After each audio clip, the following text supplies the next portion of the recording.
आसा महला पहला। राग आसा है। महला का मतलब हुंदा शरीर, महल। महला पहला है। ये पूरी दी पूरी वार सतगुरु सच्चे पातशाह जी ने आसा राग दे विच उचारण कीती है।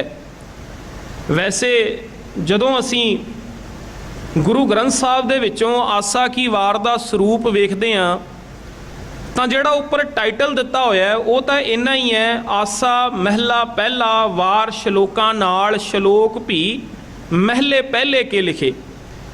पर जदों असी गुरु ग्रंथ साहब दे तत्करे नूं वेखांगे ना, इंडैक्स हुंदा जिहड़ा तत्करे दे विच वेखोगे तो उत्थे लिखिया होया आसा की वार। इत्थे जदों बाणी दी आरंभता होनी है, इत्थे आसा की वार टाइटल गुरु साहब ने नहीं दिता, पर तत्करे दे विच आसा की वार टाइटल उत्थे आया है। की वार है, असी कई बार कह दिंदे आ आसा दी वार। आसा दी वार कहना गलती है, क्योंकि गुरु ग्रंथ साहब विच आसा दी वार नहीं लिखिया होया, आसा की वार है। कक्के नाल आया, दद्दे नाल नहीं आया। असी उचारण कर रहे हैं आसा दी वार, या कईयां नूं इस तरह भी वेख्या गया, वो कहंदे ने आसा जी दी वार। आसा तो एक राग है, आसा दे नाल जी लगाण दा कोई संबंध नहीं है। कदी किसी ने आख्या श्री राग जी की वार, श्री राग एक राग है, या भैरो जी महला इन्ना, ये तां कदी भी नहीं हुंदा। ਜਿਹੜਾ टाइटल गुरु साहब ने बाणी दे विच दिता है सानू वही वरतना चाहिए, अपनी मन मर्जी नहीं करनी चाहिए। असी राग दे नाल जी लगा रहे हैं, राग की वडियाई करके असी की लेना है? वडियाई गुरु की बाणी दी है। वो तो एक नाम है भी ये वार जिहड़ी है वो आसा राग दे विच उचारण हुई है बस। तो जिहड़ा टाइटल गुरु साहब ने दे दिता आसा की वार, सानू भी उही बोलना चाहिए। ना आसा दी वार कहना चाहिए, ना आसा जी दी वार कहना चाहिए, आसा की वार। जिथे तक गुरु साहब ने रोकिया सानू भी उत्थे रुक जाना चाहिए। असी जदों अपनी विचारधारा नूं लैके तुरदे हैं ना, तो कई बारी बहुत वड्डा असी अपने वास्ते झमेला जिहड़ा है वो खड़ा कर लैंदे आ। अगे एक जाके हुणे तुहाडे नाल मैं बेनती करनी है कि आ साडा समाज किस पासे नूं तुर पिया है गुरु तो मुनकर होके।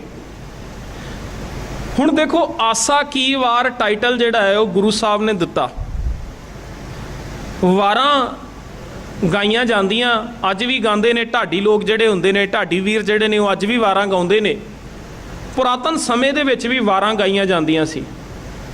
वारां गाउण दा एक मतलब हुंदा सी, जिहड़े पुराने समय च वड्डे वड्डे राजे हुंदे सी ना, जदों वो किसी दूजे राजे दे नाल जंग करिया करदे सी, उन्हां दी जंग होया करदी सी, ते उस समय वारां गाइयां जांदियां सी जंग तो पहलां। वो राजे जिथे अपने सिपाही लैके जाते सी जंग वास्ते, उत्थे अपने नाल ढाडी भी लैके जाया करते सी। ढाडी जिहड़े हुंदे सी वो जोशीलियां वारां गाउंदे सी तां कि इन्हां सिपाहियां दे अंदर जोश भरिया जा सके। जदों इन्हां ने जंग दे मैदान दे विच लड़ना है तो इन्हां दे अंदर जोश होवे, क्योंकि जे जोश होवेगा तो जंग सोहणे ढंग नाल लड़ी जावेगी, पर जे जोश नहीं होवेगा तो जंग लड़ी नहीं जानी। तो जंग तो पहलां, जंग शुरू होने तो पहलां वारां जिहड़े सी वो ढाडी वीर गाया करदे सी। जिहड़े सिपाही हुंदे सी उन्हां दे अंदर जोश भरदा सी, जंग विच जांदे सी ते उत्थे जाके टाकरा करदे सी सूरमिਆਂ वांग। वारां गाइयां उत्थे जांदियां सी, पर गुरु नानक पातशाह तो इस गल दी आरंभता हुई। गुरु पातशाह ने धन गुरु ग्रंथ साहिब महाराज जी की बाणी जदों उचारण करनी शुरू की है, तो तुसी जिन्हां ने आप सहज पाठ किया होवेगा भली भांत जानते होगे कि गुरु ग्रंथ साहब दे विच कुल 22 वारां ने, 22 कुल 22 वारां ने। तो ये 22 वारां ने जिहड़ियां ये सतगुरु सच्चे पातशाह ने क्यों उचारण कीतियां, कारण की सी इहदे पिछे? पातशाह दे वारां उचारण करन दा कारण ये है, सतगुरु ये दसना चाहते हैं कि जिवें बाहर किसी दुश्मन दे नाल जंग होवे ते जंग तो पहलां सिपाहियां नूं तैयार किया जाता है, जोश भरिया जाता है वारां सुना के। कहंदे इस तरह हे मनुख तेरे अंदर भी एक जंग चलती पई है, तेरे सामने काम क्रोध लोभ मोह हंकार वहमा भरमा कर्म कांडा मन मत्तां दी फौज जिहड़ी है वो चढ़ के आई हुई है। आसा की वार दी बाणी नूं सुण, श्री राग की वार दी बाणी नूं सुण, ਜਦੋਂ ਇਹਨਾਂ ਵਾਰਾਂ ਨੂੰ ਸੁਣੇਗਾ, ਇਹਨਾਂ 22 ਵਾਰਾਂ ਨੂੰ ਸੁਣੇਗਾ, ਤੇਰੇ ਅੰਦਰ ਵੀ ਜੋਸ਼ ਪੈਦਾ ਹੋਵੇਗਾ ਤੇ ਤੂੰ ਅੰਦਰਲੇ ਇਹਨਾਂ ਵਿਕਾਰਾਂ ਦੇ ਨਾਲ, ਜਿਹੜੇ ਆਪਣੀ ਬਹੁਤ ਵੱਡੀ ਫੌਜ ਲੈ ਕੇ ਆਏ ਨੇ, ਤੂੰ ਇਹਨਾਂ ਦੇ ਨਾਲ ਟਾਕਰਾ ਕਰ ਸਕੇਂਗਾ। ਇਹ ਗੁਰੂ ਦੀ ਬਾਣੀ ਤੈਨੂੰ ਤਾਕਤ ਦੇਵੇਗੀ ਕਿ ਤੂੰ ਇਹਨਾਂ ਵਿਕਾਰਾਂ ਦੇ ਨਾਲ ਲੜ ਸਕੇ। ਸਮਾਜ ਦੇ ਵਿੱਚ ਜੋ ਵਹਿਮ ਭਰਮ ਕਰਮ ਕਾਂਡ ਤੇ ਮਨ ਮੱਤਾਂ ਫੈਲਾਈਆਂ ਗਈਆਂ ਨੇ, ਤੂੰ ਇਹਨਾਂ ਦੇ ਨਾਲ ਲੜ ਸਕੇ। ਇਹ ਬਾਣੀ ਤੈਨੂੰ ਆਤਮਿਕ ਤੌਰ ਦੇ ਉੱਤੇ ਮਜ਼ਬੂਤ ਕਰੇਗੀ। ਇਸ ਕਰਕੇ ਗੁਰੂ ਗ੍ਰੰਥ ਸਾਹਿਬ ਦੇ ਵਿੱਚ ਇਹ 22 ਵਾਰਾਂ ਦਾ ਜ਼ਿਕਰ ਆਇਆ, 22 ਵਾਰਾਂ। ਤੇ ਇੱਕ ਬੇਨਤੀ ਇੱਥੇ ਮੈਂ ਹੋਰ ਕਰ ਦਿਆਂ, ਜਦੋਂ 22 ਵਾਰਾਂ ਦੀ ਗੱਲ ਚੱਲਦੀ ਹੈ, ਗੁਰੂ ਗ੍ਰੰਥ ਸਾਹਿਬ ਵਿੱਚ 22 ਵਾਰਾਂ ਹੈਗੀਆਂ, ਪਰ 22 ਵਾਰਾਂ ਦੇ ਵਿੱਚੋਂ 2 ਵਾਰਾਂ ਐਸੀਆਂ ਨੇ ਜਿਨ੍ਹਾਂ ਦੇ ਨਾਲ ਕੋਈ ਵੀ ਸ਼ਲੋਕ ਜਿਹੜਾ ਹੈ ਉਹ ਦਰਜ ਨਹੀਂ ਕੀਤਾ ਗਿਆ, ਕੋਈ ਵੀ ਸ਼ਲੋਕ ਦਰਜ ਨਹੀਂ ਹੈ। ਜਿਵੇਂ ਬਸੰਤ ਕੀ ਵਾਰ, ਕੇਵਲ ਉਹਦੀਆਂ 3 ਪੌੜੀਆਂ ਨੇ, ਉਹਦੇ ਨਾਲ ਕੋਈ ਵੀ ਸ਼ਲੋਕ ਨਹੀਂ ਹੈਗਾ। ਉਸ ਤੋਂ ਬਾਅਦ ਭਾਈ ਸੱਤਾ ਤੇ ਭਾਈ ਬਲਵੰਡ ਜੀ ਦੀ ਇੱਕ ਵਾਰ ਹੈ, ਜਿਹਨੂੰ ਰਾਮਕਲੀ ਕੀ ਵਾਰ ਆਪਾਂ ਕਹਿੰਦੇ ਹਾਂ, ਜਿਹਦੇ ਆਪਾਂ ਇਹ ਬੋਲ ਵੀ ਸੁਣੇ ਹੋਣਗੇ, ਚਾਰੇ ਜਾਗੇ ਚੌ ਜੁਗੀ ਪੰਚਾਇਣ ਆਪੇ ਹੋਆ। ਇਹ ਭਾਈ ਸੱਤਾ ਤੇ ਭਾਈ ਬਲਵੰਡ ਜੀ ਦੇ ਵੱਲੋਂ ਉਚਾਰਨ ਕੀਤੀ ਹੋਈ ਰਾਮਕਲੀ ਕੀ ਵਾਰ, ਇਸ ਦੇ ਨਾਲ ਵੀ ਕੋਈ ਸ਼ਲੋਕ ਨਹੀਂ ਹੈ। ਕੇਵਲ ਇਹਨਾਂ 2 ਵਾਰਾਂ ਨੂੰ ਛੱਡ ਕੇ ਬਾਕੀ ਦੀਆਂ ਜਿਹੜੀਆਂ 20 ਵਾਰਾਂ ਨੇ, ਉਹਨਾਂ 20 ਵਾਰਾਂ ਦੇ ਨਾਲ ਸ਼ਲੋਕ ਹੈਗੇ ਨੇ। ਵੈਸੇ ਵਾਰਾਂ ਦਾ ਜਿਹੜਾ ਪੁਰਾਤਨ ਸਰੂਪ ਸੀ ਨਾ, ਗੁਰੂ ਅਰਜਨ ਸਾਹਿਬ ਤੋਂ ਪਹਿਲਾਂ, ਉਹ ਕੇਵਲ ਪੌੜੀਆਂ ਹੀ ਹੁੰਦਾ ਸੀ, ਕੇਵਲ ਪੌੜੀਆਂ ਉਚਾਰਨ ਕੀਤੀਆਂ ਜਾਂਦੀਆਂ ਸੀ, ਸ਼ਲੋਕ ਨਾਲ ਨਹੀਂ ਸੀ ਹੁੰਦੇ। ਪਰ ਗੁਰੂ ਅਰਜਨ ਸਾਹਿਬ ਮਹਾਰਾਜ ਜੀ ਨੇ ਜਦੋਂ ਸੰਪਾਦਨਾ ਕੀਤੀ, ਭਾਈ ਗੁਰਦਾਸ ਜੀ ਦੇ ਕੋਲੋਂ ਬਾਣੀ ਨੂੰ ਲਿਖਵਾਇਆ, ਬੀੜ ਜਿਹੜੀ ਹੈ ਉਹ ਬੰਨੀ ਹੈ, ਤਰਤੀਬਵਾਰ ਬਾਣੀ ਨੂੰ ਲਿਖਵਾਇਆ ਹੈ, ਤੇ ਉਸ ਸਮੇਂ ਗੁਰੂ ਅਰਜਨ ਸਾਹਿਬ ਮਹਾਰਾਜ ਜੀ ਨੇ ਸ਼ਲੋਕ ਨੇ ਜਿਹੜੇ ਉਹ ਉਹਨਾਂ ਪੌੜੀਆਂ ਦੇ ਨਾਲ ਦਰਜ ਕੀਤੇ। ਵਾਰਾਂ ਦੀਆਂ ਜਿਹੜੀਆਂ ਪੌੜੀਆਂ ਸੀ, ਜਿਵੇਂ ਆਸਾ ਕੀ ਵਾਰ ਦੀਆਂ 24 ਪੌੜੀਆਂ ਨੇ, ਗੁਰੂ ਅਰਜਨ ਸਾਹਿਬ ਤੋਂ ਪਹਿਲਾਂ ਜਦੋਂ ਗੁਰੂ ਨਾਨਕ ਪਾਤਸ਼ਾਹ ਨੇ ਆਸਾ ਕੀ ਵਾਰ ਉਚਾਰਨ ਕੀਤੀ ਹੈ, ਤੇ ਇਹ ਕੇਵਲ ਪੌੜੀਆਂ ਹੀ ਹੁੰਦੀਆਂ ਸੀ, ਨਾਲ ਸ਼ਲੋਕ ਨਹੀਂ ਸੀ। ਪਰ ਜਦੋਂ ਗੁਰੂ ਅਰਜਨ ਪਾਤਸ਼ਾਹ ਨੇ ਬੀੜ ਤਿਆਰ ਕੀਤੀ, ਭਾਈ ਗੁਰਦਾਸ ਜੀ ਦੇ ਕੋਲੋਂ ਲਿਖਵਾਇਆ, ਤੇ ਸ਼ਲੋਕ ਜਿਹੜੇ ਸੀ ਨਾ, ਉਹ ਜਿੱਥੇ ਜਿੱਥੇ ਐਡ ਕਰਨੇ ਉਹਨਾਂ ਨੇ ਚਾਹੇ, ਜਿੱਥੇ ਉਹਨਾਂ ਨੂੰ ਢੁਕਵੇਂ ਲੱਗੇ ਕਿ ਇਸ ਪੌੜੀ ਦੇ ਨਾਲ ਇਸ ਸ਼ਲੋਕ ਨੂੰ ਇੱਥੇ ਦਰਜ ਕੀਤਾ ਜਾ ਸਕਦਾ ਹੈ, ਗੁਰੂ ਅਰਜਨ ਸਾਹਿਬ ਨੇ ਉੱਥੇ ਉਹਨਾਂ ਸ਼ਲੋਕਾਂ ਨੂੰ ਦਰਜ ਕਰ ਦਿੱਤਾ। ਤੇ ਉਹਨਾਂ ਸ਼ਲੋਕਾਂ ਨੂੰ ਦਰਜ ਕਰਨ ਤੋਂ ਬਾਅਦ ਜਿਹੜੇ 20 ਵਾਰਾਂ ਦੇ ਵਿੱਚ ਸ਼ਲੋਕ ਦਰਜ ਕੀਤੇ ਗਏ, ਜਿਹੜੇ ਸ਼ਲੋਕ ਬਚ ਗਏ, ਉਹਨਾਂ ਦੀ ਇੱਕ ਵੱਖਰੀ ਬਾਣੀ ਜਿਹੜੀ ਹੈ ਨਾ, ਉਹ ਲਾਸਟ ਦੇ ਵਿੱਚ ਗੁਰੂ ਗ੍ਰੰਥ ਸਾਹਿਬ ਦੇ ਵਿੱਚ ਦਰਜ ਕੀਤੀ, ਜਿਹਨੂੰ ਨਾਮ ਦਿੱਤਾ ਗਿਆ ਸ਼ਲੋਕ ਵਾਰਾਂ ਤੇ ਵਧੀਕ। ਵਾਰਾਂ ਤੋਂ ਵਧੇ ਹੋਏ ਜਿਹੜੇ ਸ਼ਲੋਕ ਨੇ ਉਹ ਲਾਸਟ ਦੇ ਵਿੱਚ ਦਰਜ ਕਰ ਦਿੱਤੇ ਗਏ। ਜਿਹੜੇ ਅਸੀਂ ਸ਼ਲੋਕ ਪੜ੍ਹਦੇ ਹਾਂ ਨਾ, ਪਹਿਲਾਂ ਵਸਤ ਸਿੰਝਾਣਕ ਹੈ ਤਾਂ ਕੀਚੈ ਵਪਾਰ, ਜਾਂ ਜਿਹੜੇ ਅਸੀਂ ਗੁਰੂ ਤੇਗ ਬਹਾਦਰ ਸਾਹਿਬ ਦੇ ਵੀ ਸ਼ਲੋਕ ਪੜ੍ਹਦੇ ਹਾਂ, ਗੁਣ ਗੋਬਿੰਦ ਗਾਇਓ ਨਹੀਂ ਜਨਮ ਅਕਾਰਥ ਕੀਨ, ਕਹੋ ਨਾਨਕ ਹਰ ਭਜ ਮਨਾ ਜੇ ਬਿਦ ਜਲ ਕੋ ਮੀਨ। ਇਹ ਸਾਰੇ ਦੇ ਸਾਰੇ ਸ਼ਲੋਕ ਨੇ ਜਿਹੜੇ ਉਹ ਸ਼ਲੋਕ ਵਾਰਾਂ ਤੇ ਵਧੀਕ ਦੇ ਵਿੱਚ ਆਉਂਦੇ ਨੇ। ਜਿਹੜੇ ਸ਼ਲੋਕ ਵੱਧ ਗਏ ਵਾਰਾਂ ਤੋਂ, ਉਹਨਾਂ ਸ਼ਲੋਕਾਂ ਨੂੰ ਲਾਸਟ ਦੇ ਵਿੱਚ ਗੁਰੂ ਪਾਤਸ਼ਾਹ ਨੇ ਉੱਥੇ ਦਰਜ ਕਰ ਦਿੱਤਾ, ਤੇ ਬਾਕੀ ਸ਼ਲੋਕ ਜਿਹੜੇ ਬਾਣੀ ਦੇ ਵਿੱਚ ਲੱਗ ਗਏ ਸੋ ਲੱਗ ਗਏ। ਤੇ ਮੈਂ ਇਹ ਬੇਨਤੀ ਕਰਦਾ ਪਿਆ ਸੀ ਕਿ ਇਸ ਗੱਲ ਵਾਲੇ ਪਾਸੇ ਨੂੰ ਧਿਆਨ ਰੱਖਣਾ ਹੈ ਕਿ ਵਾਰ ਜਿਹੜੀ ਹੈ ਇਹ ਇੱਕ ਸਾਨੂੰ ਉਪਦੇਸ਼ ਦਿੰਦੀ ਹੈ ਕਿ ਹੇ ਭਲਿਆ, ਆਪਣੇ ਜੀਵਨ ਦੇ ਅੰਦਰ ਜੋਸ਼ ਲੈ ਕੇ ਆ। ਤੇ ਜੋਸ਼ ਦੇ ਨਾਲ ਜਦੋਂ ਬਾਣੀ ਦਾ ਆਸਰਾ ਹੁੰਦਾ ਹੈ ਨਾ, ਤੇ ਉਹ ਜੋਸ਼ ਫਿਰ ਕਦੀ ਤਬਾਹੀ ਨਹੀਂ ਮਚਾਉਂਦਾ, ਕਿਉਂਕਿ ਜੋਸ਼ ਦੇ ਨਾਲ ਹੋਸ਼ ਵੀ ਹੁੰਦਾ। ਸਤਿਗੁਰੂ ਸੱਚੇ ਪਾਤਸ਼ਾਹ ਦੀ ਬਾਣੀ ਜੋਸ਼ ਵੀ ਦਿੰਦੀ ਹੈ, ਹੋਸ਼ ਵੀ ਦਿੰਦੀ ਹੈ, ਸੰਤ ਵੀ ਬਣਾਉਂਦੀ ਹੈ, ਸਿਪਾਹੀ ਵੀ ਬਣਾਉਂਦੀ ਹੈ। ਇਹ ਦੋਨੋਂ ਗੁਣ ਬਾਣੀ ਦੇ ਵਿੱਚੋਂ ਸਾਨੂੰ ਮਿਲਦੇ ਨੇ, ਤੇ ਇਹਨਾਂ ਗੁਣਾਂ ਨੂੰ ਆਪਣੀ ਜ਼ਿੰਦਗੀ ਦੇ ਅੰਦਰ ਵਸਾ ਕੇ ਤੁਰਨ ਦਾ ਸੰਕੇਤ ਜਿਹੜਾ ਹੈ ਉਹ ਸਤਿਗੁਰੂ ਸੱਚੇ ਪਾਤਸ਼ਾਹ ਜੀ ਸਾਡੇ ਸਾਹਮਣੇ ਸਾਨੂੰ ਬਖਸ਼ਿਸ਼ ਕਰਕੇ ਦੇ ਰਹੇ ਨੇ। ਪਾਤਸ਼ਾਹ ਫਰਮਾਉਂਦੇ ਨੇ, ਆਸਾ, ਰਾਗ ਆਸਾ ਹੈ ਮਹਿਲਾ ਪਹਿਲਾ, ਤੇ ਮਹਿਲੇ ਪਹਿਲੇ ਦੀ ਭਾਵ ਧੰਨ ਗੁਰੂ ਨਾਨਕ ਸਾਹਿਬ ਮਹਾਰਾਜ ਜੀ ਦੇ ਵੱਲੋਂ ਉਚਾਰਨ ਕੀਤੀ ਹੋਈ ਇਹ ਪਾਵਨ ਬਾਣੀ ਹੈ। ਵੈਸੇ ਇੱਕ ਛੋਟੀ ਜਿਹੀ ਬੇਨਤੀ ਕਰਾਂ, ਅੱਜ ਰਿਵਾਜ ਤੇ ਵੰਨ ਸਵੰਨੇ ਹੀ ਚੱਲ ਪਏ ਨੇ। ਵੈਸੇ ਅੱਜ ਕੀਰਤਨ ਵੀ ਜਿਹੜਾ ਏ ਉਹ ਗਾਣਿਆਂ ਦੀ ਟਿਊਨ ਦੇ ਉੱਤੇ ਹੋਣ ਲੱਗ ਪਿਆ। ਬਹੁਤੀ ਵਾਰੀ ਗਾਣੇ ਦੀ ਪੂਰੀ ਡਿੱਟੋ ਟਿਊਨ ਜਿਹੜੀ ਉਹ ਕਾਪੀ ਕੀਤੀ ਹੁੰਦੀ ਹੈ, ਤੇ ਉਹਦੇ ਉੱਤੇ ਸ਼ਬਦ ਲਾਇਆ ਹੁੰਦਾ ਹੈ। कई वारी संगतां दा ध्यान शब्द वाले पासे नूं ते जांदा ही नहीं, वो गाना चेते आ जांदा ते बंदा गाना ही गुनगुनाउण लग पैंदा अपने मन दे अंदर। अज ते ऐसा हिसाब बन गया। वैसे गुरु ग्रंथ साहिब पातशाह दे अंदर गुरु पातशाह ने 31 राग जिहड़े ने वो वरते ने। मैनूं ये समझ नहीं आउंदी, चलो कीर्तन मेरा विशा नहीं, मैं किसी दे उत्ते उटंकण भी नहीं करदा, पर मैनूं ये गल समझ नहीं आउंदी अज 31 रागां नूं छड्ड के गाणे दीयां ट्यूनां इन्नियां अहम क्यों हो गईयां। सोचण वाला विशा है वैसे भी 31 रागां नूं छड्ड के गाणे दीयां ट्यूनां इन्नियां अहम क्यों हो गईयां। मैं तो ये सवाल दरबार साहब दे एक कीर्तनी जथे नूं पुछिया सीगा। असीं ट्रेन दे विच जा रहे सी इकट्ठे ही, समागम सीगा, दिल्लीओं दी ट्रेन पकड़ी, जाना सीगा टाटा नगर, तकरीबन सफ़र 20 घंटे तो उत्ते दा सीगा। वो मेरे नाल सी ते मैं उन्हां नूं यही सवाल पुछ लिया, मैं कहा भाई साहब अजकल की ये चक्कर चल पिया भी अज रागां नूं छड्ड के अज गाणिਆਂ ਦੀਆਂ ट्यूनां दे उत्ते कीर्तन क्यों होण लग पिया। उन्होंने जिहड़ा मैनूं जवाब दिता, कहंदे भाई साहब गल इन्नी का कि रागां दी जदों गल आउंदी है, इत्थे जदों राग सिखणे ने या रागां दे विच कीर्तन करना है, उहदे वास्ते मेहनत बहुत ज़्यादा चाहिदी है। मेहनत करके कोई राजी नहीं है, गाने की ट्यून बनी बनाती मिल जाती है, बस शब्द ही फिट करना होंदा है, सो करी जाते हैं। ये उस दरबार साहब के रागी सिंह ने मैनू आखी गल, मैं हैरान होया। मैं कहा भाई साहब ये गल सच्ची है। मैं कहा फिर ना इंसाफी नहीं हुई गुरु दे नाल भी गुरु राग लिख के दे के गए तो साडा काम भी उही है भी जो गुरु ने उत्ते लिखिया है, इहदा मतलब हुक्म ही कीता है ना। जे शब्द दे उत्ते लिखिया आ रहा है आसा महला पहला, आसा महला तीजा, जे लिखिया आ रहा तो चाहिए तो वैसे है कि उस शब्द विच ही उस राग दे विच ही उस शब्द नूं गाया जाए, पर अज हिसाब किताब किते दा किते जा रहा है। खैर वैसे संकेत इत्थे भी सतगुरु ने आसा दा ही दिता है। राग आसा दे विच ये सारी दी सारी बाणी नूं गाउण दा संकेत है। आसा महला पहला वार श्लोकां नाल, ये वार जिहड़ी है ना संकेत दिता है, ये वार जिहड़ी है वो श्लोकां दे नाल है। वार श्लोकां नाल, श्लोक भी महले पहले के लिखे। ये वार श्लोकां दे नाल है ते ये श्लोक ने जिहड़े वो महले पहले दे लिखे ने। हुण कहण दा भाव इत्थे गल वल गौर करियो जरा। पौड़ियां जिहड़ियां ने 24 ने, 24 पौड़ियां गुरु नानक साहब ने उचारण कीतियां, पर इन्हां 24 पौड़ियां दे नाल जिथे गुरु नानक साहब दे श्लोक हैगे ने, नाल दे नाल गुरु अंगद साहब दे श्लोक भी हैगे ने।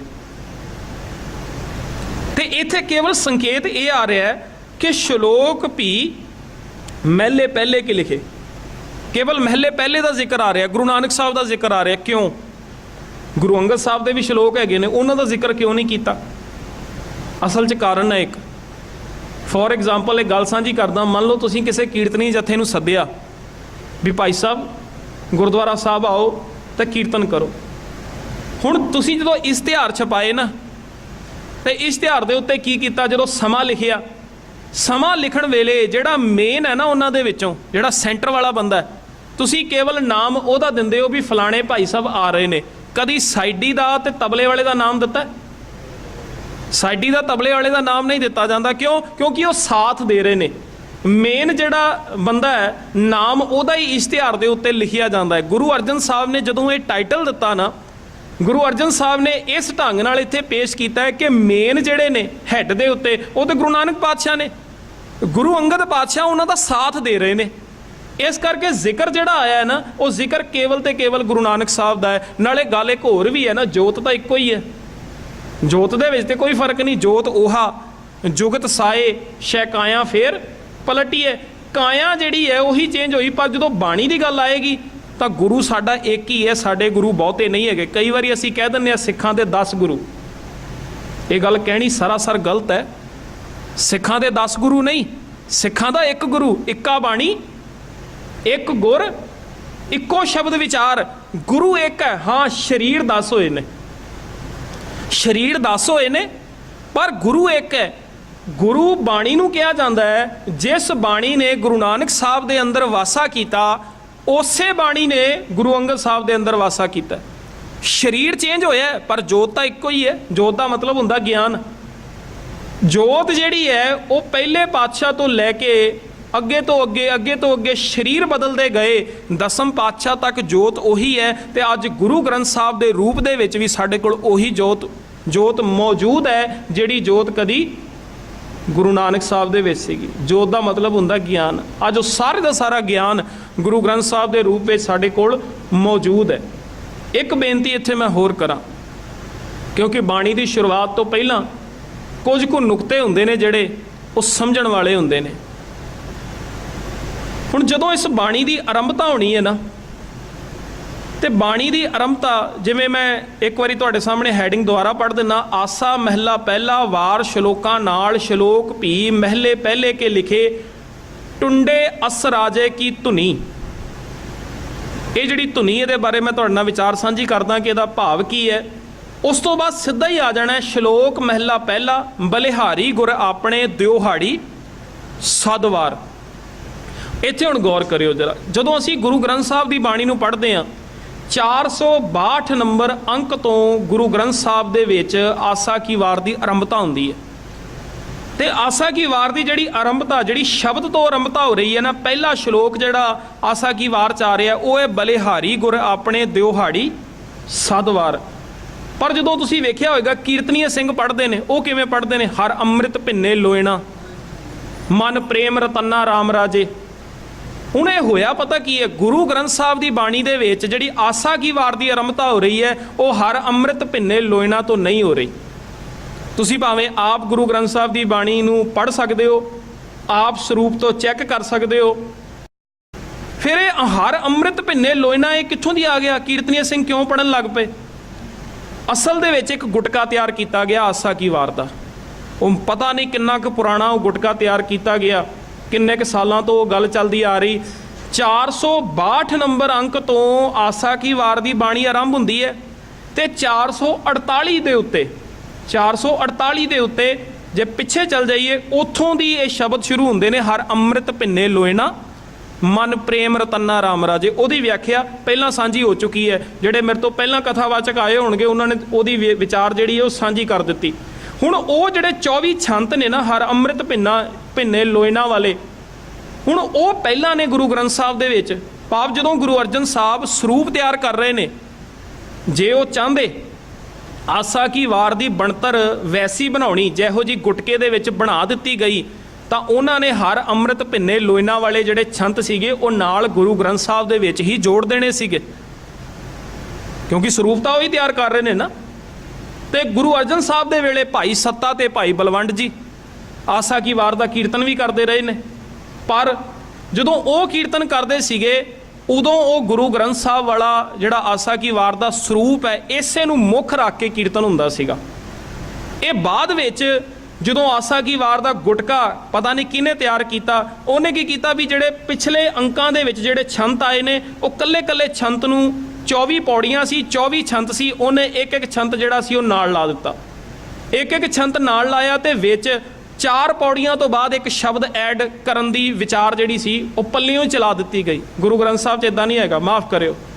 ਸਾਨੂੰ ਸੁਣਦੇ ਵੈਸੇ ਇਦਾਂ ਬਹੁਤ ਚਿਰ ਹੋ ਗਿਆ, ਦਰਬਾਰ ਸਾਹਿਬ ਵੀ ਇਦਾਂ ਹੀ ਕੀਤਾ ਜਾਂਦਾ ਹੈ, ਪਰ ਮੈਂ ਗੁਰੂ ਗ੍ਰੰਥ ਸਾਹਿਬ ਦਾ ਪ੍ਰਚਾਰਕ ਹਾਂ ਤੇ ਗੁਰੂ ਗ੍ਰੰਥ ਸਾਹਿਬ ਦੀ ਗੱਲ ਜਿਹੜੀ ਉਹ ਮੈਂ ਸਾਹਮਣੇ ਰੱਖਣੀ ਹੈ।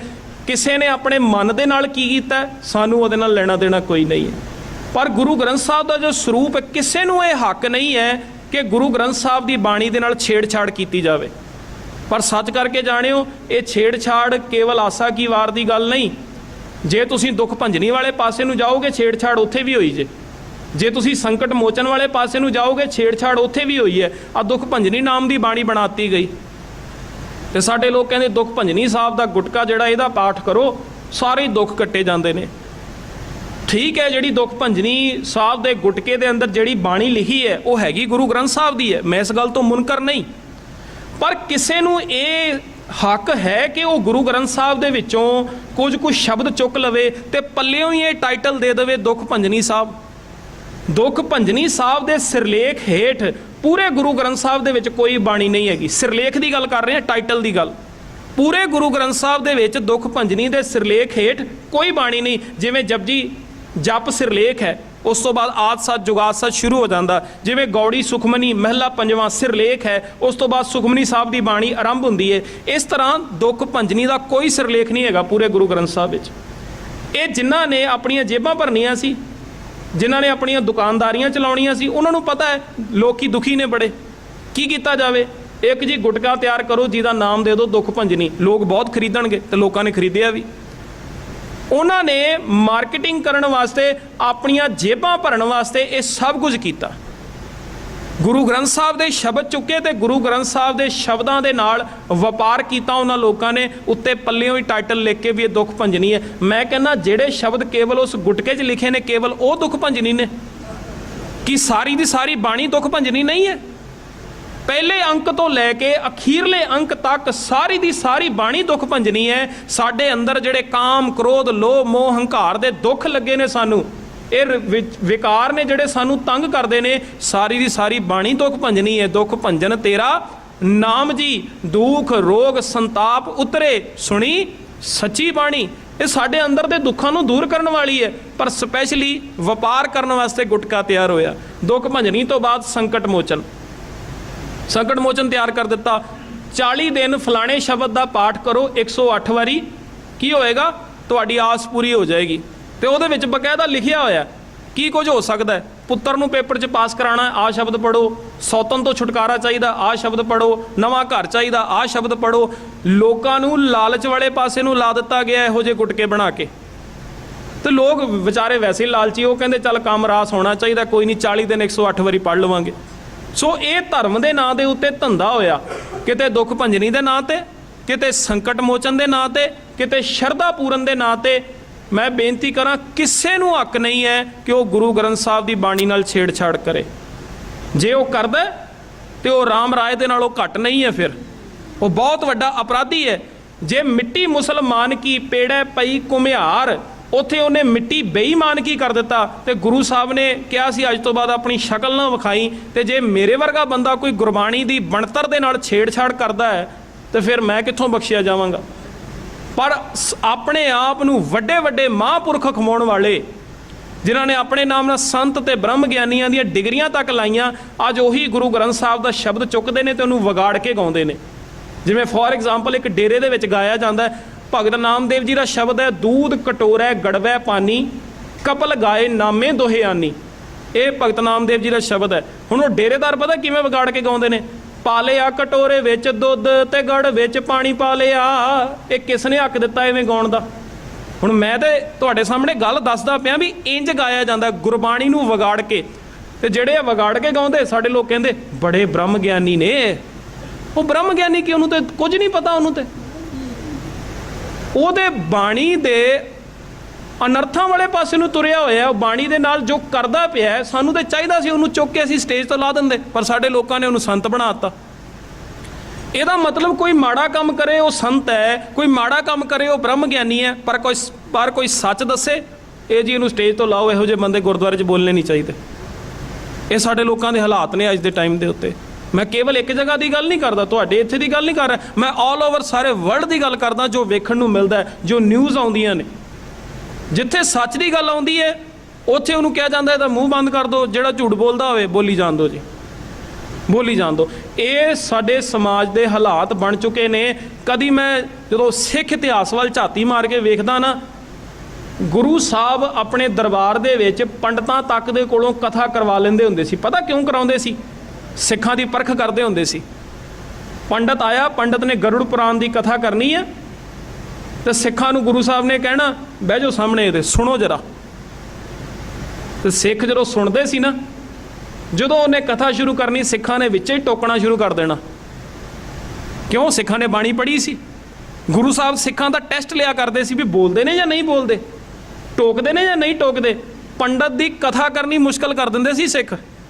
ਜਦੋਂ ਗੁਰਮਤ ਤੋਂ ਕਿਤੇ ਵੀ ਉਲਟ ਜਾਂਦਾ ਸੀ ਨਾ, ਆਪਣੀ ਵਿਚਾਰਧਾਰਾ ਲੈ ਕੇ ਆਉਂਦਾ ਸੀਗਾ, ਵਿੰਗੀਆਂ ਟੇਡੀਆਂ ਉਹਦੀਆਂ ਆਪਣੀਆਂ ਵਿਚਾਰਧਾਰਾ, ਉਹਨੂੰ ਹੱਥ ਜੋੜ ਕੇ ਜਾਣਾ ਪੈਂਦਾ ਸੀ ਵੀ ਮੈਂ ਇੱਥੇ ਕਥਾ ਨਹੀਂ ਕਰ ਸਕਦਾ। ਕਿਉਂ? ਕਿਉਂਕਿ ਇਹ ਉਹਨੂੰ ਹੁਣ ਗੁਰਮਤ ਬਾਰੇ ਕੀ ਪਤਾ। ਉਹ ਆਪਣੀ ਵਿਚਾਰਧਾਰਾ ਸੁਣਾਉਣ ਵਾਸਤੇ ਆਉਂਦਾ ਸੀਗਾ, ਤੇ ਉਹ ਸੋਚਦਾ ਸੀ ਵੀ ਸ਼ਾਇਦ ਇੱਥੇ ਮੈਂ ਆਪਣੇ ਗਰੁੜ ਪੁਰਾਣ ਦੀ ਕਥਾ ਕਰਾਂਗਾ ਤੇ ਮੈਨੂੰ ਵੀ ਕੁਝ ਗੱਫੇ ਜਿਹੜੇ ਨੇ ਉਹ ਮਿਲ ਜਾਣਗੇ। ਆਇਆ ਤੇ ਮਾਇਆ ਕਰਕੇ ਸੀ, ਪਰ ਉਸ ਵਿਚਾਰੇ ਨੂੰ ਉੱਦਾਂ ਹੀ ਨਮੋਸ਼ੀ ਦੇ ਵਿੱਚ ਉੱਥੋਂ ਦੀ ਜਾਣਾ ਪੈਂਦਾ ਸੀ। ਉਹਦੇ ਪੱਲੇ ਕੁਝ ਨਹੀਂ ਸੀ ਪੈਂਦਾ, ਕਦੀ ਉਹ ਸਿੱਖ ਸੀਗੇ। ਪਰ ਅੱਜ ਸਾਡਾ ਸਮਾਜ ਕਿਹੜੇ ਪਾਸੇ ਨੂੰ ਤੁਰ ਪਿਆ। ਫਿਰ ਬਾਣੀ ਦੇ ਇਹਨਾਂ ਵਾਕਾਂ ਨੂੰ ਜਰਾ ਦੁਹਰਾ ਲਿਓ ਆਪਣੀ ਸੁਰਤ ਦੇ ਵਿੱਚ, ਜਿੱਥੇ ਪਾਤਸ਼ਾਹ ਕਹਿੰਦੇ ਸਤਿਗੁਰੂ ਬਿਨਾ होर कच्ची है बाणी, बाणी तां कच्ची सतगुरु बाझों होर कच्ची बाणी, कहंदे कच्चे सुणदे कच्चे कच्ची आख वखाणी। सो मैं जिहड़ी बेनती करदा पिया सी ना भी किसे नूं भी ये हक नहीं है भी आसा की वार दा स्वरूप जिहड़ा है वो विगाड़िया जावे। वैसे हुण तुसीं वेखियो मैं कीर्तनीय वीरां दी भी कोई गलती नहीं कढदा, क्यों? क्योंकि कारण ये आ क्योंकि पिछले समय तो ये चीज़ चलती आ रही है, तो जिहड़ी चीज़ चलती आ जाए ना वो ट्रेंड दे विच आ जाती है। हुण वो ट्रेंड दे विच आ गई वो चीज़, उन्हां विचारियां दी भी कोई गलती नहीं, क्योंकि बहुते समय तो ये चीज़ चलती आ रही भी छंतां नूं किते नाल जोड़ दिता गया, तो जो ट्रेंड चलदा पिया सीगा वो ट्रेंड उस तरह दा अगे जिहड़ा है वो वधदा गया। तो हुंदा की है तुसीं वेखो, ये किसी शरारती बंदे दी मैनूं चाल लगदी जिन्हें ये काम कीता। सहारा उन्हें बाणी दा ही लिया पर एक चाल खेड गया। वो किवें उन्हें चाल खेडी मैनूं इंज लगदा भी हुण तुसीं वेखो जदों छंद पढ़े जांदे ने बड़े प्यार नाल पढ़े जांदे ने, आसा की वार च जो शब्द पढ़े जाते हैं बड़े प्यार नाल पढ़े जाते, पर आसा की वार के जो श्लोक पढ़े जाते हैं ना वो बड़ी फटाफट पढ़ दिते जाते हैं। कभी गौर किया इस गल वाल? ये ट्रेंड चलिया होया। जो ये श्लोक आएगा मिट्टी मुसलमान की पेड़े पई घुमियार, या फिर मुसलमाना सिर्फ शरीयत पढ़ पढ़ करें विचार, बड़ी स्पीड के नाल पढ़े जाते हैं। पर जो छंत पढ़े जाते हैं शब्द पढ़े जाते उस आराम नाल पढ़े जाते हैं, पर ये फटाफटी पढ़ दिते जाते। पता क्यों? इन्हां छंतां दे विच जिहड़ी विचारधारा सतगुरु सच्चे पातशाह ने बख्शिश की है ना वो सारे कर्मकांडां दीयां धच्चियां उड़ाउंदी है। तो मैनूं इंज लगदा है कि शायद किसी शरारती बंदे ने कहता भी सिखां दे दिमाग दे विच किते ये बह ना जाण, इस करके फटाफटी वाला सिस्टम जिहड़ा है वो बना दिओ। क्योंकि जदों असीं किसी शब्द नूं सुणदे आ ते बार बार बड़े प्यार नाल उस शब्द नूं सुणीए, ना चाहदियां होया भी वो शब्द साडे दिमाग 'च बह जाएगा आके।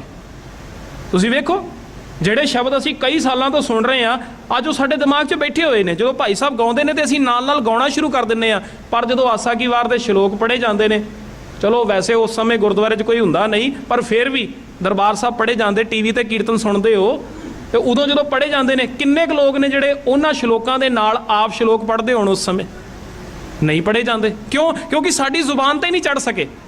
जो कीर्तनीय सिंह ने भी पढ़े उन्हें छेती छेती पढ़ दिते, ना विश्राम का ध्यान दिता गया ना उचारण का ध्यान दिता गया, फटाफटी दे विच पढ़े गए। मैं सारिਆਂ की गल नहीं करता भी सारे नहीं दिंदे, बहुत होणगे जिहड़े दिंदे ने, पर कई बारी ऐसा वेखण नूं मिलिਆ।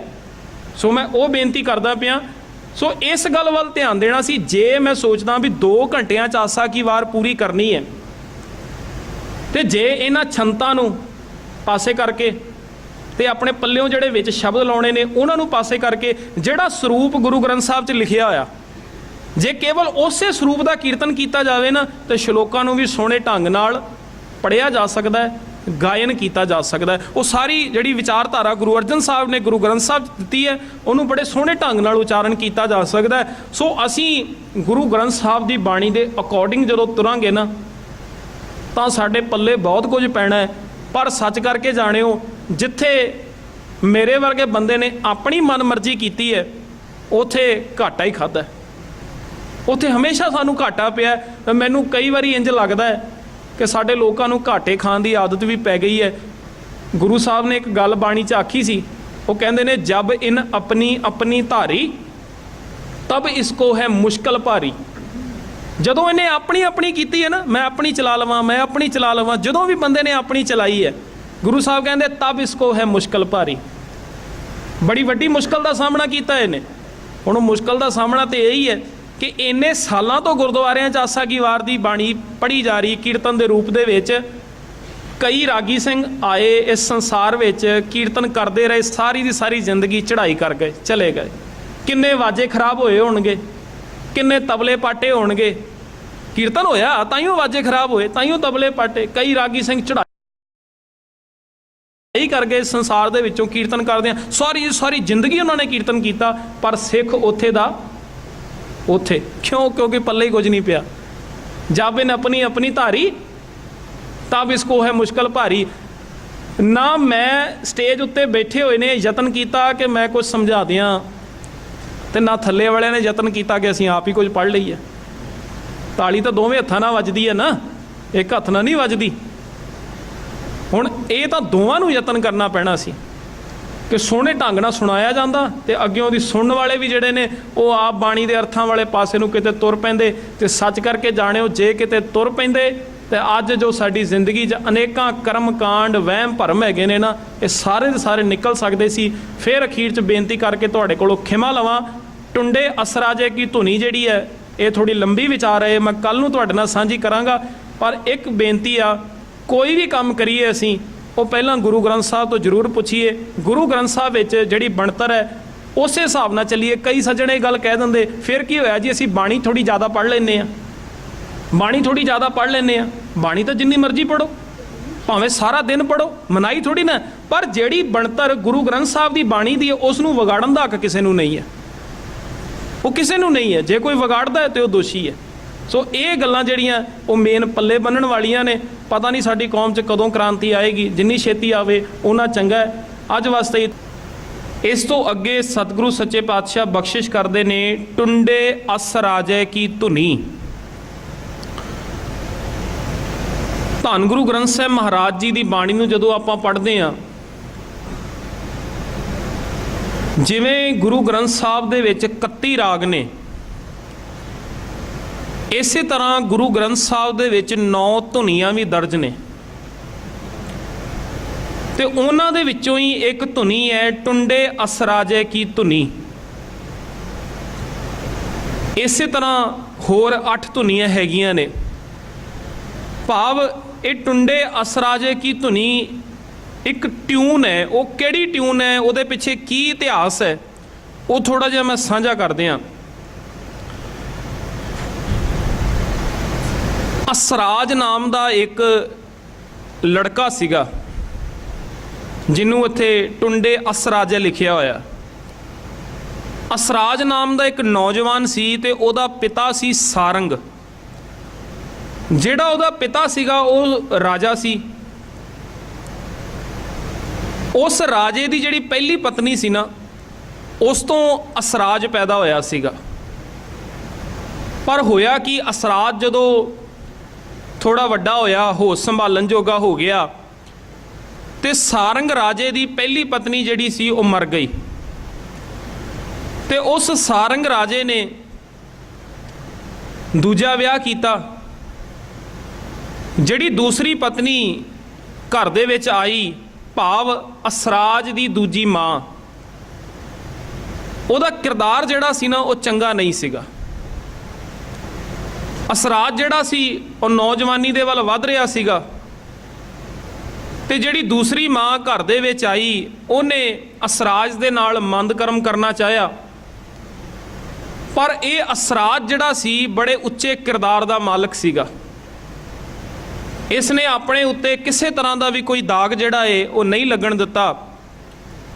इस गल तो वो मतरई मां सी जिहड़ी वो बड़ी खिजी भी ये मेरे नाल मंद कर्म करन वास्ते तैयार नहीं हुंदा। उसने की कीता, झूठा इल्ज़ाम असराज दे उत्ते ला दिता कि इसने मेरे नाल मंद कर्म कीता। झूठा इल्ज़ाम लाया गया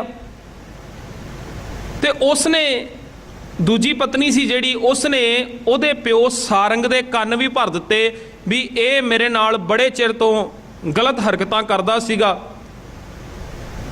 ते इहदा कुछ कीता जावे। हुण राजा जिहड़ा सी उहने अपने पुत्तर दे कोलों ते पुछिया नहीं भी पुत्त गल की होई है। वो गुस्से दे विच अपनी पत्नी दे कोलों बस उन्हें इन्ना सुनिया भी इन्हें कोई गलत हरकत कीती है। उन्हें अपने पुत्तर नूं भी नहीं पुछिया ते फैसला सुना दिता गया भी इस नूं फांसी चाढ़ दिता जावे। अग्यों असराज जिहड़ा है वो भी बेचारा कुछ नहीं बोलिया, शरीफ सी वो। हुण होया कि भी राजा जिहड़ा है अपने पुत्तर की शक्ल तक नहीं वेखनी चाहता, बस उन्हें फैसला सुनाया है कि इहनूं फांसी की सज़ा दे दित्ती जावे। वजीर जिहड़ा सीगा उहदे हवाले किया गया। वजीर असराज नूं लैके गया फांसी देण वास्ते, पर वजीर ने कीता कि उहनूं फांसी नहीं दित्ती। उसदी एक बांह सी जिहड़ी वो कट दित्ती गई। ताइयों करके इत्थे टुंडे असराजे की धुनी, टुंडा लफ्ज वरतिया गया। उहदी एक बांह कट दित्ती गई, फांसी नहीं चाढ़िया। बांह कट के अपने देश तो बाहर, अपने देश की हद तो बाहर एक जगह के उत्ते उहनूं छड्ड आया जींदे नूं। ਹੁਣ ਉਹ ਵਿਚਾਰਾ ਜਿਹਦੀ ਬਾਂਹ ਕੱਟੀ ਹੋਈ ਹੈ ਉਹਨੂੰ ਬਾਹਰ ਕਿਤੇ ਛੱਡਿਆ ਹੋਇਆ ਹੈ, ਉੱਥੋਂ ਦੀ ਇੱਕ ਵਣਜਾਰਿਆਂ ਦਾ ਕਾਫਲਾ ਜਿਹੜਾ ਹੈ ਨਾ ਉਹ ਨਿਕਲਿਆ ਜਿੱਥੇ ਉਹ ਅਸਰਾਜ ਸੀਗਾ, ਜਿੱਥੇ ਉਹਨੂੰ ਛੱਡਿਆ ਗਿਆ ਸੀ। ਵਣਜਾਰਿਆਂ ਦਾ ਕਾਫਲਾ ਨਿਕਲਿਆ, ਵਣਜਾਰਿਆਂ ਨੇ ਉਸ ਨੂੰ ਚੁੱਕ ਲਿਆ, ਕਿਉਂਕਿ ਅਜੇ ਕੋਈ ਬਹੁਤਾ ਜ਼ਿਆਦਾ ਨੌਜਵਾਨ ਵੀ ਨਹੀਂ ਸੀਗਾ, ਨੌਜਵਾਨੀ ਵੱਲ ਵੱਧ ਰਿਹਾ ਸੀ, ਬਹੁਤ ਛੋਟੀ ਉਮਰ ਹੋਵੇਗੀ। ਉਹਨਾਂ ਨੇ ਚੁੱਕਿਆ ਤੇ ਕਿਸੇ ਦੂਜੇ ਦੇਸ਼ ਦੇ ਵਿੱਚ ਲਿਜਾ ਕੇ ਉਸ ਨੂੰ ਕਿਸੇ ਬੰਦੇ ਦੇ ਕੋਲ ਵੇਚ ਦਿੱਤਾ ਤੇ ਉਹ ਉੱਥੇ ਹੀ ਵੱਡਾ ਹੋਣ ਲੱਗਾ। ਕਾਫੀ ਸਮਾਂ ਨਿਕਲ ਗਿਆ, ਰੁੱਝ ਗਿਆ ਆਪਣੇ ਕੰਮਕਾਜ ਦੇ ਵਿੱਚ, ਭੁੱਲ ਗਿਆ ਆਪਣੇ ਪਿਛੋਕੜ ਨੂੰ। ਹੁਣ ਜਦੋਂ ਉੱਥੇ ਕੰਮਕਾਜ ਕਰਦਾ ਹੈ, ਉਸ ਸਮੇਂ ਹੋਇਆ ਕਿ ਵੀ ਜਿਹੜੇ ਦੇਸ਼ ਦੇ ਵਿੱਚ ਉਹ ਹੈਗਾ ਸੀ ਨਾ, ਉਸ ਦੇਸ਼ ਦਾ ਰਾਜਾ ਜਿਹੜਾ ਹੈ ਉਹਦੀ ਕੋਈ ਸੰਤਾਨ ਨਹੀਂ ਸੀ। ਸੰਤਾਨ ਨਾ ਹੋਣ ਕਰਕੇ ਰਾਜਗੱਦੀ ਜਿਹੜੀ ਸੀ ਅੱਗੇ ਕਿਹਨੂੰ ਦਿੱਤੀ ਜਾਂਦੀ? ਹੋਇਆ ਕਿ ਉਹ ਰਾਜਾ ਬਜ਼ੁਰਗ ਹੋਇਆ ਤੇ ਚੜ੍ਹਾਈ ਕਰ ਗਿਆ। ਹੁਣ ਜਿਹੜੀ ਪਿੱਛੇ ਪਰਜਾ ਹੈ, ਉਹਨਾਂ ਨੇ ਫੈਸਲਾ ਕੀਤਾ ਵੀ ਜਿਹੜੇ ਵਜ਼ੀਰ ਵਗੈਰਾ ਸੀਗੇ ਉਸ ਰਾਜੇ ਦੇ, ਉਹਨਾਂ ਨੇ ਫੈਸਲਾ ਕੀਤਾ ਵੀ ਇਹਦਾ ਤੇ ਕੋਈ ਪੁੱਤਰ ਹੀ ਨਹੀਂ ਹੈਗਾ ਤੇ ਰਾਜਗੱਦੀ ਜਿਹੜੀ ਹੈ ਉਹ ਕਿਹਨੂੰ ਦਿੱਤੀ ਜਾਵੇ। ਤੇ ਉਹਨਾਂ ਨੇ ਫੈਸਲਾ ਕੀਤਾ ਵੀ ਜਿਹੜਾ ਵੀ ਸਵੇਰ ਵੇਲੇ ਸਭ ਤੋਂ ਪਹਿਲਾ ਬੰਦਾ ਸਾਡੇ ਸ਼ਹਿਰ ਦਾ ਬੂਹਾ ਖੜਕਾਏਗਾ ਨਾ, ਉਸ ਨੂੰ ਇਹ ਰਾਜਗੱਦੀ ਜਿਹੜੀ ਹੈ ਉਹ ਦੇ ਦਿੱਤੀ ਜਾਵੇਗੀ। ਵਜ਼ੀਰਾਂ ਨੇ ਫੈਸਲਾ ਕਰ ਲਿਆ, ਗੱਲ ਤੈਅ ਹੋ ਗਈ।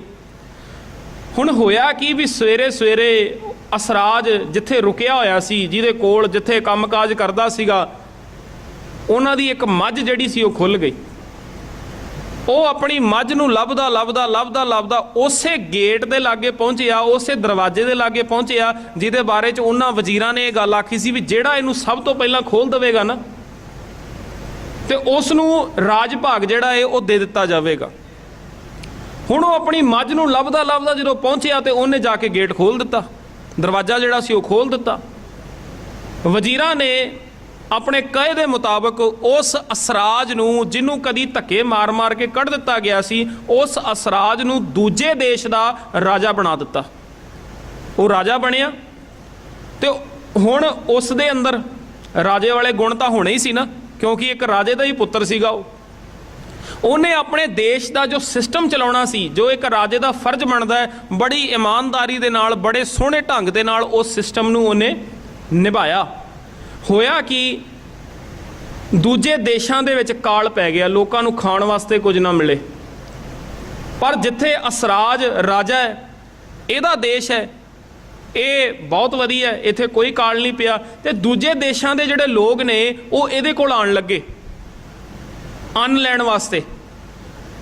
ਹੁਣ ਜਿਹੜੇ ਦੇਸ਼ ਵਿੱਚ ਅਸਰਾਜ ਦਾ ਕਦੀ ਜਨਮ ਹੋਇਆ ਸੀ, ਜਿੱਥੇ ਇਹਦਾ ਪਿਤਾ ਸਾਰੰਗ ਕਦੀ ਰਾਜ ਕਰਦਾ ਸੀਗਾ, ਉਸ ਦੇਸ਼ ਦੇ ਵਿੱਚ ਵੀ ਕਾਲ ਪਿਆ ਤੇ ਉੱਥੋਂ ਦੀ ਉਹੀ ਵਜ਼ੀਰ ਜਿਹਨੇ ਇਹਦੀ ਬਾਂਹ ਕੱਟੀ ਸੀ, ਉਹੀ ਵਜ਼ੀਰ ਜਿਹੜਾ ਇਹ ਨਾਲ ਆਪਣੇ ਲੋਕਾਂ ਨੂੰ ਲੈ ਕੇ ਪਹੁੰਚਿਆ ਉੱਥੇ ਅਸਰਾਜ ਦੇ ਕੋਲ ਅੰਨ ਲੈਣ ਵਾਸਤੇ ਕਿ ਸਾਡੇ ਦੇਸ਼ ਦੇ ਵਿੱਚ ਤੇ ਕਾਲ ਪੈ ਗਿਆ ਕਿ ਤੇਰੇ ਕੋਲੋਂ ਅੰਨ ਲੈਣ ਵਾਸਤੇ ਆਏ ਆ। ਉੱਥੇ ਜਦੋਂ ਪਹੁੰਚਿਆ ਅਸਰਾਜ ਨੇ ਵਜ਼ੀਰ ਨੂੰ ਪਛਾਣ ਲਿਆ